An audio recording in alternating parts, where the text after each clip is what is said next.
Good morning everyone and today I am going to teach you the sample paper। मैं आपके लिए आज लेके आऊँ सैंपल पेपर का एकदम कंप्लीटली सॉल्यूशन। तो सैंपल पेपर के कुछ क्वेश्चंस मैं आज लेके आया हूँ आपके आपके सामने रखने वाला हूँ और उनको इजी वे में हम आज मैं आपको पढ़ाने वाला। तो आप देख सकते हो कि फर्स्ट क्वेश्चन है मेरा ये है आपका the according the postulate the Werner theory which of the following is true. यानी कि आपको बताना है वर्नर थ्योरी के अकॉर्डिंग कि इसमें से आपको चार ऑप्शन दिए गए हैं which of the following is true. आपने वर्नर थ्योरी पढ़ा है तो वर्नर थ्योरी के अकॉर्डिंग अगर मैं इसके वर्नर थ्योरी बनाऊं वर्नर थ्योरी के अकॉर्डिंग अगर मैं आपको इसका स्ट्रक्चर बनाऊंगा तो दो तरह की वैलेंसी होती है। एक प्राइमरी वैलेंसी होती है, एक क्या होती है आपने पढ़ा है प्राइमरी वैलेंसी जो कि आयंस में ब्रेक हो जाती है। ठीक है, तो वो किसे बोलते हैं आयनाइजेबल, यानी आयनाइजेबल होगी वो वैलेंसी जो होगी प्राइमरी, जिसे आप रिप्रेजेंटेशन करते हो डॉट डॉट डॉट डॉट से। आई होप आपको ये क्लियर हुआ हो। देन जो होगी आपकी सेकेंडरी वैलेंसी, उसको अब एक लाइन से रिप्रेजेंटेशन करते हैं जो कि होती है नॉन आयनाइजेबल, यानी आयंस में ये ब्रेक नहीं होती।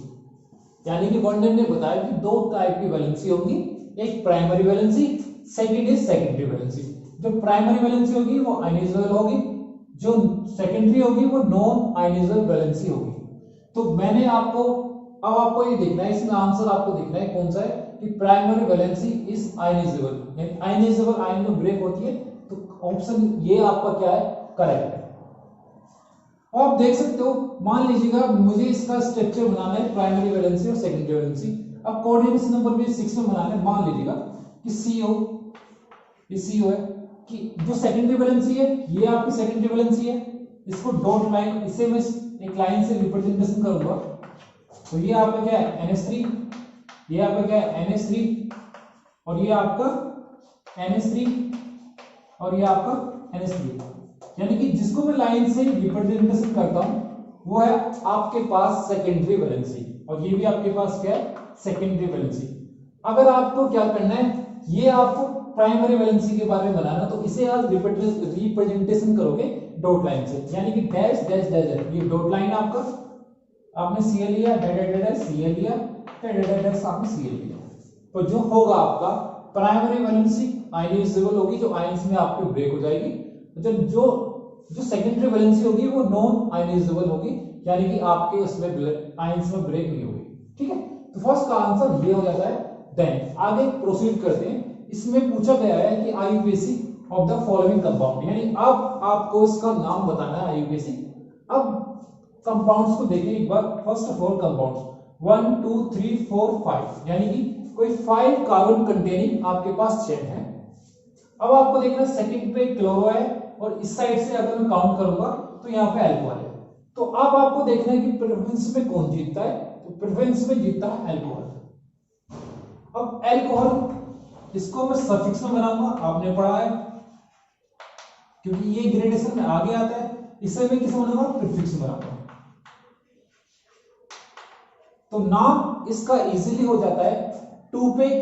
अब देखो काउंटिंग किधर से होगा, 1 2 3 4 5। It's mean 4 chloro 1 2 3 4 5 pent and suffix use करूंगा ओवल। आई होप आपको ये दोनों क्वेश्चन क्लियर हो गए। ये मल्टीपल चॉइस क्वेश्चन है जो कि आपको ऑप्शन में होगा 4 क्लोरो पेंटेओल, यानी पेंटेओल का भी आप पोजीशन दिखाओगे पेंटेटुओल, ये आपका ऑप्शन सही हो जाएगा। अब आप इसका एक स्क्रीनशॉट ले सकते हैं ताकि मैं कुछ क्वेश्चंस आपको और करा सकूं। ओके, तो प्लीज टेक इट नाउ। ये थर्ड क्वेश्चन है। आप देख सकते हो कि मल्टीपल चॉइस क्वेश्चन है।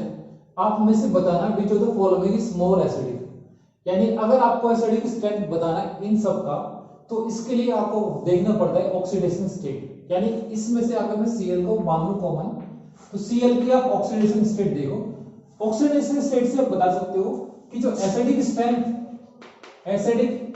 स्ट्रेंथ होगी वो डायरेक्टली प्रोपोर्शनल होगी ऑक्सीडेशन नंबर के, यानी किसका होगा, ऑक्सीडेशन नंबर के। अब आपने ये ऑक्सीडेशन नंबर निकालना सबने सीखा हुआ है, इसको x मानते हैं और आप देख सकते हो कि हाइड्रोजन में कितना होगा 1, क्योंकि इसके आउटर साइड में 1 इलेक्ट्रॉन होगा एंड द प्लस ऑक्सीजन का ऑक्सीडेशन नंबर -2 होगा। कितने नंबर ऑफ एटम है आप देख सकते हो कि 4, तो इजीली निकाल सकते हो कि कितनी होगी, ये 7, यानी ये रखेगा प्लस का 7।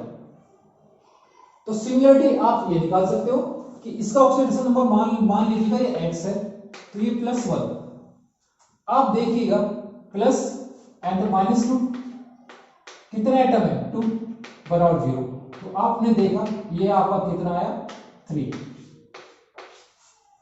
ओके, नाउ वेरी नोट ये 3 रखता है, आप दिखा सकते हो ये 5 रखेगा, ये आपका +1 रखेगा। तो आप देख सकते हो कि ऑक्सीडेशन नंबर आपको क्या करना है, ये देखना है ऑक्सीडेशन नंबर किसका सबसे ज्यादा है। तो आप देख सकते हो कि HClO4 ऑक्सीडेशन नंबर सबसे ज्यादा 7 रखता है, तो यही सबसे ज्यादा एसिडिक होगा नेचर में।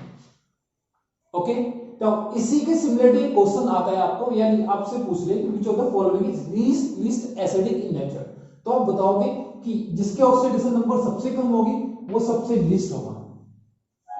आई होप आपको ये क्वेश्चन समझ में आया हो। एक क्वेश्चन सिमिलरिटी आपके कभी कभी आ जाता है कि HF, HCl and HBr and the HI, which of the following is more acidic in nature? One of the most important question of 12th class. It's belong to P block element. Okay, अब आप देखोगे कि HI bond dissociate energy कम रखता है, जिससे वो easily HI को remove कर पाता है, तो इसका आंसर होता है HI। यानी इसके लिए रीजन क्या है, due to HI have lower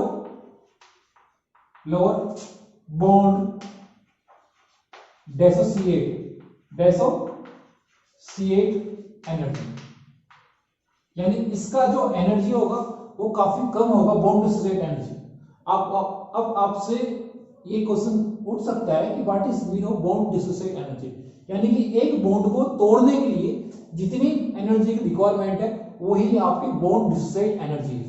यानी अब आप कह सकते हो कि जितनी इजीली आपको HI मिलेगा उतना अच्छा वो एसिड होगा। आपको you know very well acidic strength means what, easily removal of HI, यानी जितनी इजीली वो कर पाएगा HI को रिमूव कर पाएगा उतना अच्छा वो एसिड होगा, इसलिए ये अच्छा एसिड हुआ करता है। नाउ अब हम टाइम को वेस्ट ना करते हुए सेकंड क्वेश्चन की तरफ प्रोसीड करते हैं। अब आपसे पूछता है the complex which contain maximum number of lone pair. ये जिनोन का कंपाउंड है, आपको ये भी पता है कि जिनोन एक नोबल गैस कॉन्फिगरेशन कंपाउंड है जो कि ओनली फ्लोरीन से और ओनली ऑक्सीजन के साथ कंपाउंड इसके बना करते हैं। इसके आउटर सेल में 8 आपके इलेक्ट्रॉन होते हैं। तो देख लेते हैं, सबसे पहले आपको क्या करना है, xenon 1 2 3 4 5 6 7 8। You know very well oxygen only 2 bond बना सकता है। आप बना लीजिएगा 2 बॉन्ड बन गए, 2 बॉन्ड ऑक्सीजन में 2 बॉन्ड बन गए, 2 बॉन्ड बन गए। तो आपने देखा लोन पेयर का मतलब क्या होता है, एक लोन पेयर का मतलब होता है एक pair of electron which is do not participate in the bonding. अब आप कह सकते हो कि इसके पास Lp कितना है, 1। Lp means lone pair. अब आप सेकंड ऑप्शन की तरफ चलते हैं। Hc कितने बना सकता है, 1 2 3 4 5 6 7 8, जो कि इसके वैलेंस इलेक्ट्रॉन है। कितने, एक फ्लोरीन एक बना सकता है, बना लिया।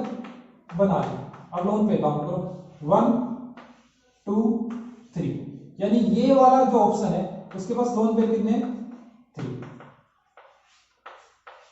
अब नाउ थर्ड जो क्वेश्चन है HCF4, यानी Hc के आउटर सेल में कितने होते हैं, 1 2 3 4 5 6 7 8, और बॉन्ड कितने बना सकता है, 4। 1 2 3 4, तो कितने लोन पेयर बचते हैं, 1 एंड 2। तो इसमें आपको बताना था which of the following have maximum number of lone pair. Answer आपका हो जाता है HCF to have 3 lone pair which is the maximum in this following. Okay, I hope आपको ये समझ में आया हो। माय डियर स्टूडेंट, अगर आपको ज्यादा से ज्यादा सैंपल अगर मुझे सोल्व कराने हैं तो आपको क्या करना है, मेरे चैनल को सब्सक्राइब करना है, लाइक करना है। मैं आपको इस बात की गारंटी देता हूं, मैं वो क्वेश्चन लेके आऊंगा आपके लिए, या फिर वो मल्टीपल चॉइस क्वेश्चन हो या 5 मार्क्स का क्वेश्चन हो और सीजन रीजन हो, जो आपके लिए 100% आपको हेल्प करेगा, आपके पेपर में हेल्प करेगा। You know very well, corona की वजह से कितना हमारा लॉस हो चुका है, तो ज्यादा टाइम वेस्ट ना करें, आप मेरे चैनल को सब्सक्राइब करें और मैक्सिमम क्वेश्चंस का सॉल्यूशन आपको यहां पे मिलेगा with the explanations. Next question है आपके पास जो क्वेश्चन नंबर 5, क्वेश्चन नंबर 6, यानी अब आपको बताना है कि इस ऑर्गेनिक कंपाउंड का आईयूपीएसी नेम। अब आपको देखना है, सबसे पहले आपको देखना है प्रिंसिपल चेन कौन सी होगी, वो प्रिंसिपल चेन जो कंटेन करेगी 6 कार्बन। अब आपको देखना है स्टार्टिंग ऐसे 1 2 3 4 5 6।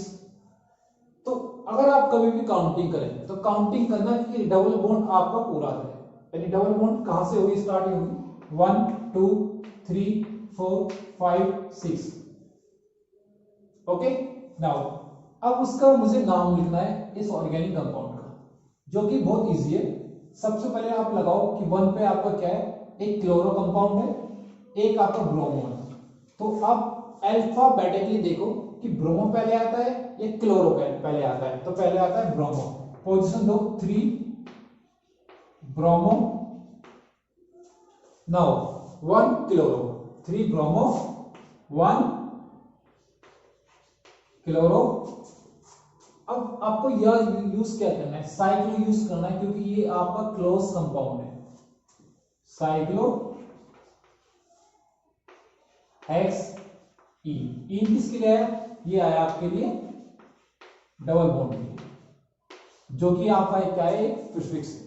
आई होप आपको ये क्लियर हो। फिर से देखेंगे 1 2 3 4 5 6, 3 ब्रोमो क्योंकि ये पहले आता है, 1 क्लोरो साइक्लो क्लोज कंपाउंड के लिए है आपका, और हेक्स 6 कार्बन के लिए, जो कि कार्बन आपका ये कार्बन। ओके, और इन आया आपके डबल बॉन्ड के लिए, तो नाम क्या हुआ 3 ब्रोमो 1 क्लोरो साइक्लो हेक्सिन, और ये इन किसके लिए है, डबल बॉन्ड के लिए। ओके, अब आपको पूछ रहा है जो the following is डाइजेनियम salt, more stable डाइजेनियम salt. आपको ये बहुत अच्छी तरह पता है कि डाइजेनियम सॉल्ट क्या होता है, N2 आपका N2Cl, और ये आपका पॉजिटिव कंसीडर करता है, ये आपका नेगेटिव कंसीडर करता है। अब आपको मैचिंग करना है, तो ये तो है नहीं, अब आपको ये देखना है ये है क्या। ओके, ये आंसर है इसका। अगर मैं इसका आंसर बनाऊंगा ये वाला, तो ये क्या था CH3 which is not a diazonium salt, and also it's not a diazonium salt, it is what CH2 CH2, it's N2 negative and the negative। और you know very well, जब भी दो सेम साइन दो atom पे आ जाए तो क्या होती है, अनस्टेबलाइज हो जाती है। क्या हो जाती है, अनस्टेबलाइज हो जाती है। आप ये आंसर ले सकते हो, ये आंसर ये क्या, ये अनस्टेबल हो जाएगा, ये आपका अनस्टेबल हो जाएगा। आंसर कौन सा होगा, आंसर होगा आपके पास सेकंड आपका आंसर। ओके, तो my dear student please one screenshot, the next questions की तरफ प्रोसीड करते हैं।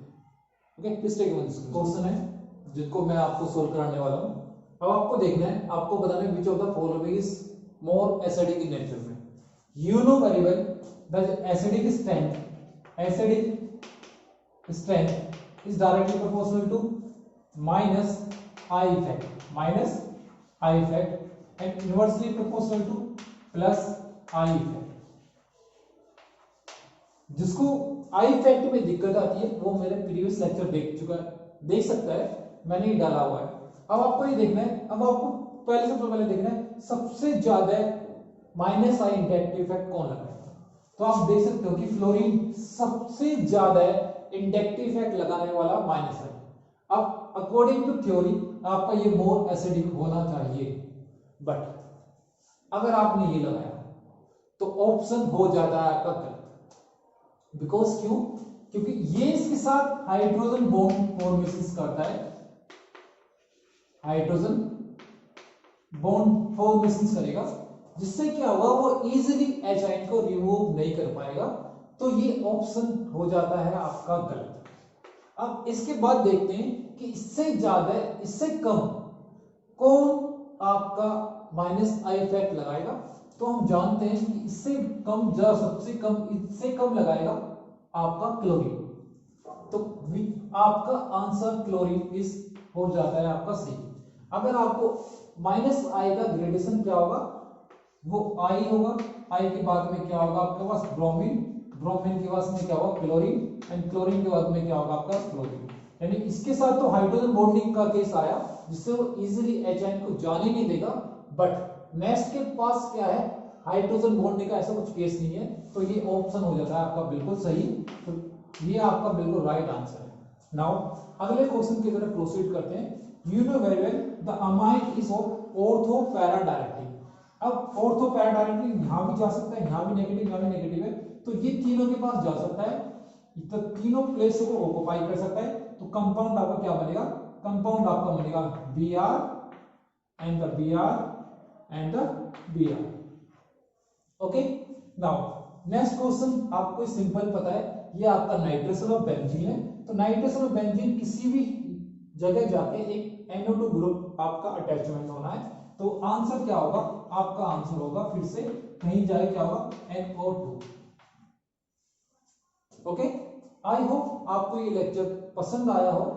तो please my dear student please subscribe my channel. Okay, मैं आपको पूरी एक सीरीज जो सैंपल पेपर के लिए होगी, जितना मुझसे हेल्प होगा, ठीक, I will do it. And मैं चैप्टर वाइज वन शॉट मैं आपको प्रॉमिस करता हूं कि मैं जल्द ही चैप्टर वाइज वन शॉट आपको प्रोवाइड करूंगा। तो please my dear student please like and subscribe my channel. Okay, bye bye, next topic will see you.